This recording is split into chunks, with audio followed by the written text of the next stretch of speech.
pero no vamos a hablar, no va a ser live. Va a ser solo live y tres. Ya no. Hello, Grizzy. How are you? Doing good? Sí, perfecto. Ya. Good? I got the air conditioning on 50. Thank you, brother. Thank you. Hello, how are you? Good to see you. Best air here. Best air here.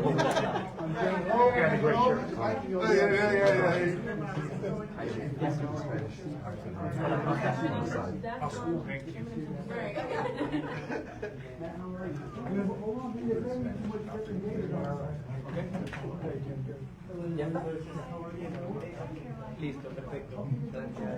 Gracias. Ya.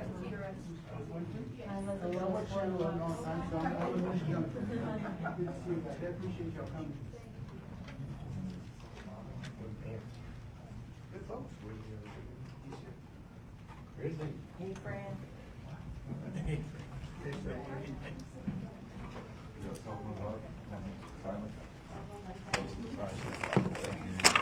Here's your glasses.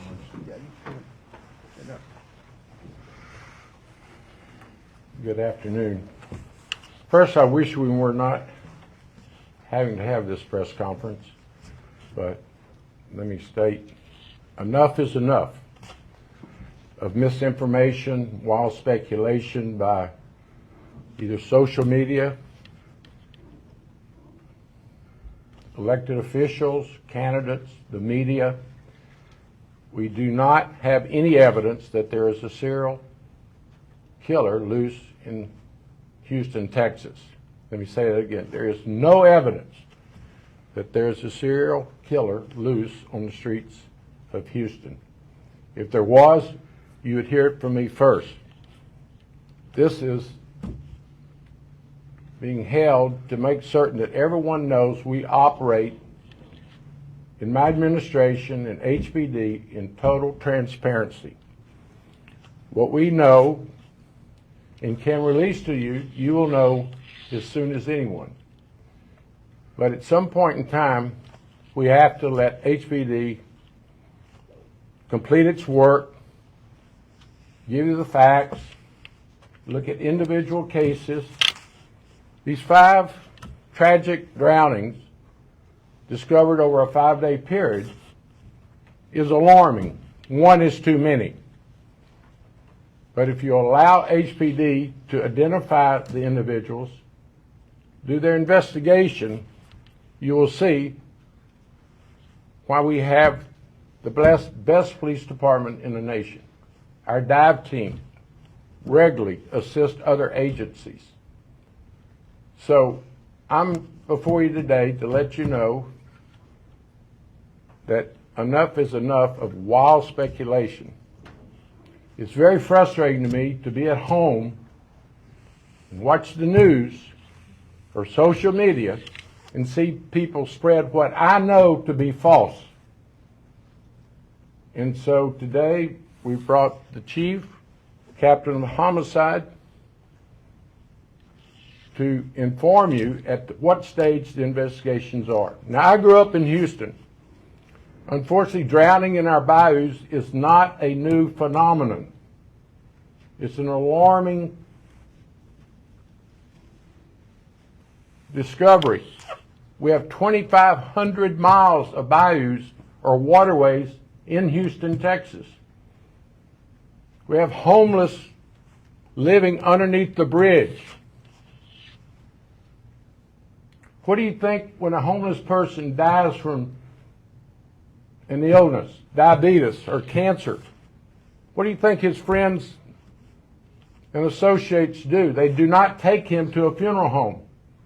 Unfortunately, the homeless, when they pass, often end up in the bayou. Reason why we're working so hard to get the homeless off the streets of Houston. Alcohol plays a major role. Mental health plays a mental role. Unfortunately, there are 2,500 miles of bayous and people are exposed to them. Sometimes foul play, often not. Accidents. So I'm here today to thank HPD, its investigators, and to make certain that the community knows that while you're working, raising your family, sleeping at night, 24/7, 7 days a week, HPD is doing some of the best investigative work in our nation. Makes me proud to be mayor of Houston. We do have challenges with public safety. One of the reasons I ran for mayor. But a serial killer on the loose is not one of our challenges today as it relates to public safety. Yes, recruitment is at an all-time high. The cadet classes are full. We're headed in the right direction. But today we're here to allow the chief and the captain to let you know exactly what the facts as we know them to be today. Chief Diaz. Thank you, Mayor. First, I want to thank our media partners for showing up and reporting the facts with us. Our dive team has recovered 5 bodies from bayous across the city of Houston between September 15th and 20th. There's no evidence, and I repeat, no evidence, to suggest that any of these incidents are connected. In all of the 5 incidents, the medical examiner's office will determine the cause of death. The investigation into these incidents is pending the determination of the ME's office. For us as an agency, rumors stir fear and anxiety in our communities.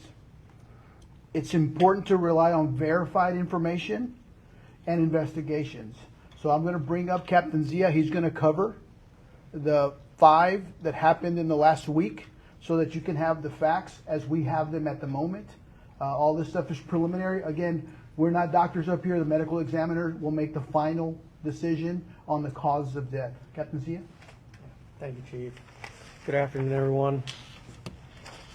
So I just want to reiterate that in all 5 instances, the ruling in regards to the manner and cause of death are still pending. So the first incident was September 15th. A body was recovered in Bayous at 4998 Spur 5 Freeway. That's Bayous before 10 a.m. The ME's office identified the deceased as Jade Elise McKissick, 20 years old. Preliminary investigation indicates that there were no signs of trauma or foul play, but again, I reiterate that we have to wait until the actual autopsy results come out. Another body was recovered on the same day. It was located in Hunting Bayou at 13,400 East Freeway at about 11:50 a.m. The ME's office has not identified the deceased individual in that incident. The next one was September 16th. Body was located at White Oak Bayou at 2200 White Oak Drive at about 1:25 p.m. Again, the ME's office has not identified the deceased individual. There was one on September 18th. The body was located in Buffalo Bayou at 400 Jensen Drive at about 2 p.m. ME has not identified the deceased in that incident as well. September 20th was the last incident. The body was located in Buffalo Bayou at 900 North York Street at about 8:25 a.m. The ME's office has identified the deceased individual, but because we don't know whether the next of kin have been notified, it wouldn't be right for us to identify that individual at this time. And I just want to reiterate that I understand social media is the medium of communication in today's age, but a lot of times there's a lot of unverified information that circulates. And our job as detectives and as an investigative body is to follow the science and the evidence. And that's what allows us to be able to do our job, and that's where we're focused on. Mayor? Wanna close it out? Any questions? Any questions? The non-identified victims, do we know if they were homeless? I can ask. Well, because they're not identified yet, we don't know that yet. So if you don't have, an example would be if you don't have any form of identification on you, Yeah. when you go into the water, and our dive team, which by the way does an amazing job, recovers the victim. They secure the victim, and it goes to the medical examiner's office. So the medical examiner's office will then determine dental records, fingerprints, those kinds of things to make sure that we have accurate information, and they're the experts at it. So for us, it's a recovery, and they make the determination whether it was a drowning or some sort of foul play based on science and evidence. Chief, what about, Sorry, Grizzy? well, the number we have for this year, for 2025, I know it was 5 within a so many day period, but altogether we have 14 that we Right, counted. right. And some of them were not homeless. We have a student from U of H, we have an executive from downtown who would go jogging along the bayou. What can you say about that? Well, I can just, out of respect for those families, people have complications. People are complicated. And we, as a police agency, don't know what is going on in their personal lives. So we follow the science. We don't judge people for the mishap, for what they're going through personally. As a police department, we're here to help the community, not judge. Whatever happened in their circumstance is their business. And we, as an organization, we're fact finders. We report the facts, and that's it. So that's the 14 number is correct, but 1 is too many. Ms. Winfrey? Are you able to say are the age ranges pretty broad? Are the genders broad? Captain Z, you want to address that? So we weren't able to find any kind of typical pattern. It runs the gamut, genders, ethnicities, age range. Were any of the 14 that were found this year connected to any type of foul play or anything? Again, we've said it a couple of times, that has been determined. Again, the dive team isn't the investigator. The dive team is the recovery component of our job. That goes to the medical examiner's office, but we treat every single one as its own event. Yes, ma'am? So like the mayor mentioned, this is just part of living in Houston. I think she said 14 were recovered this year. Is that like a higher number than average per year? You know, that's a great question. Thank you. Last year there were 24. Okay. The mayor's mentioned 1 is too many, 2,500 miles of bayou. Yes, And I ma'am. had a follow-up with the mayor. If Go. these are determined to be, I mean, we don't know why they died, but would you look at possibly installing any like safety features along the bayou to prevent deaths like this in the future? Well, obviously, it's been repeated by the professionals, every circumstance is different. Some of them are personal decisions, some of them involve alcohol, and so we have to examine each and every individual. I'm not certain, other than we do have barricades along our bayous. Unfortunately, sometimes people drive into the bayous. And I don't know of a fail-safe way when bayous are such a part of our lifestyle and our environment, other than everyone should be smart, we should look out for each other. But I think when the facts are reported from these instances, you're going to see each one was very unique. Some individuals were facing challenges, and it just concerns me that misinformation and speculation has been driving this for too long. So I said today, enough is enough. Let's bring everyone together. You know, those individuals you just mentioned, Grizzy, we don't publicly know their challenges. 1 is too many.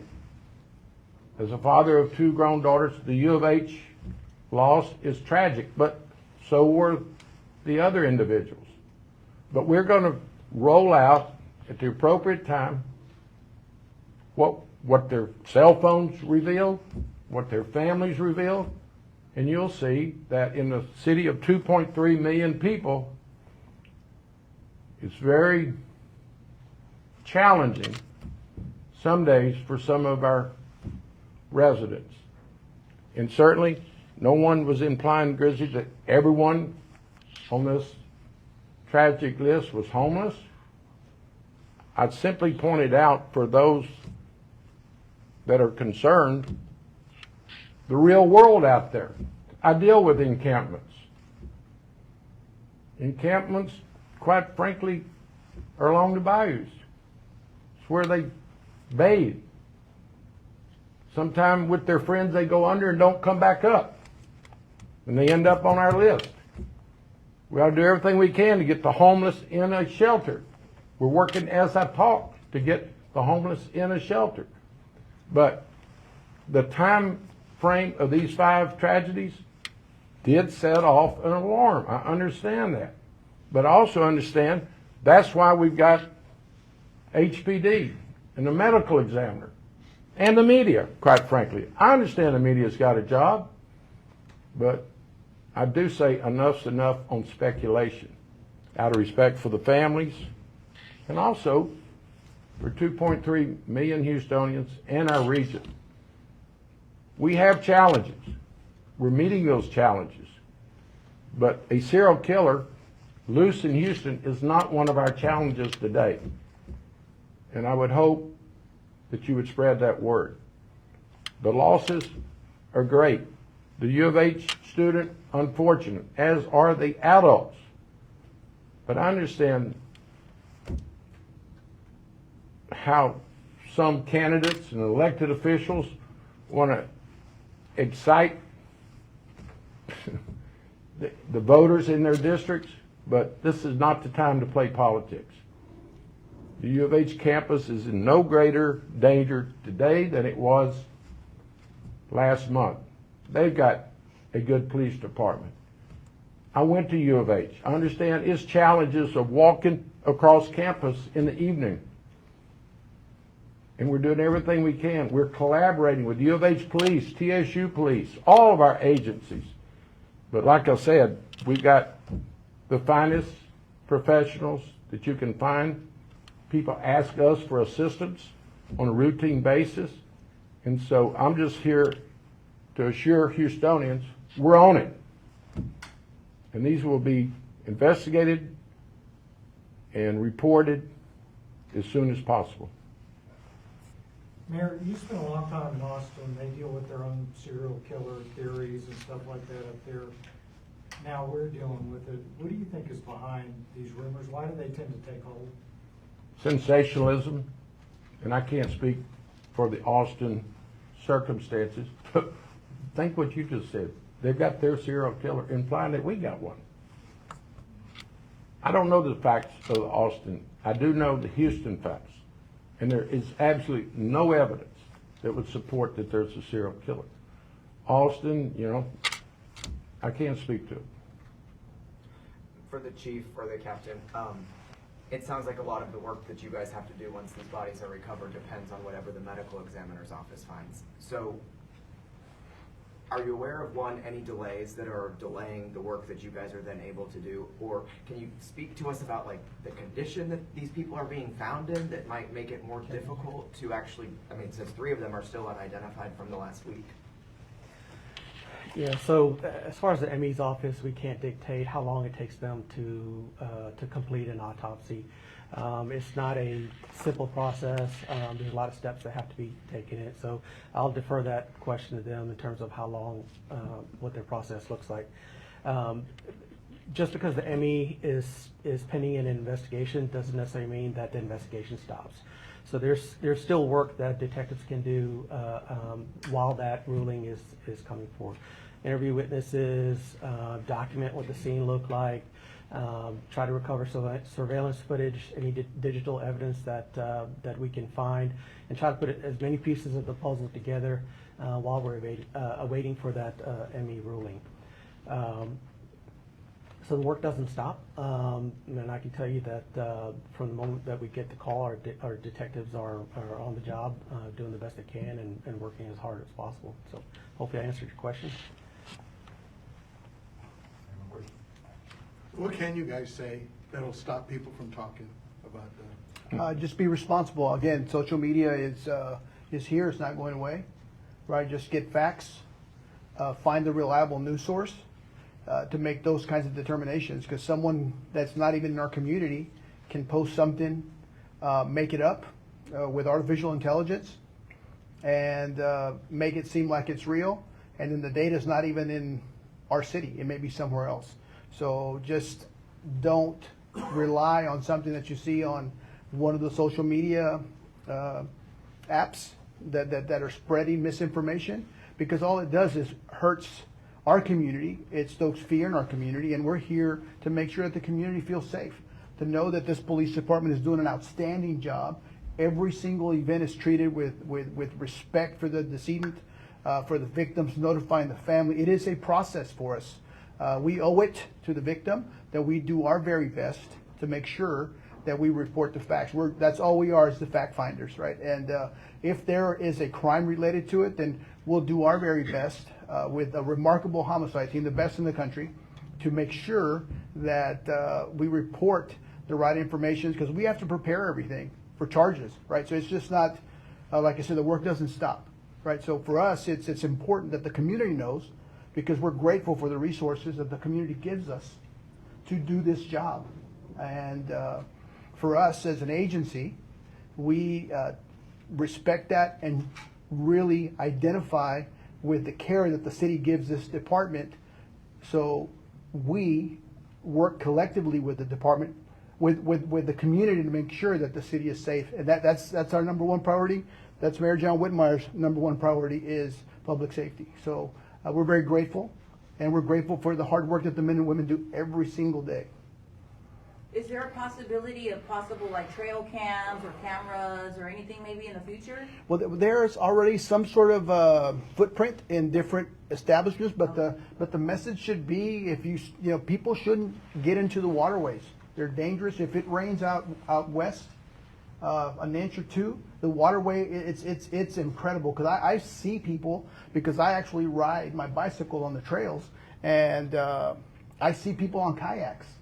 Right, you get a storm out west, and the water comes somewhere. Those bayous are designed to move water towards Galveston, right? So if you get in it, the water, it may look still on the bottom. Underneath it, it's very, very rough water, and then there's debris, branches. Sometimes there's trash that you can just get caught up in, and you can drown in it. So they're very dangerous. I don't recommend fishing. I don't any kind of sport or even getting into it, because again, they're designed to move water, not to be on top of. Any other questions? Okay. Thank you very much. Thank you. It's important that we get the right information, so I'm very grateful for the time. Thank you. Thank you. I'll do some Spanish. We'll do Spanish. All right, friends, what do y'all think about that? I see your comments and everything. I don't know, friends. It's a lot of people. It's a lot of people. It's happening a lot. I mean, what can we say? Tomorrow there might be another one. Later on, I might walk out and get a message from somebody, and they tell me, Grizzly, they're pulling a body out the water. I don't know, friends. I know that all I know is there's a lot of this happening, so. Reporting live here from downtown. What are your thoughts? Is your girl Grizzly? Back to you, friends. Y alguien está preguntándome sobre las cazarrecompensas, y yo he puesto videos, pero no todo situación son esas situaciones. All right, bye. I'll talk to y'all later.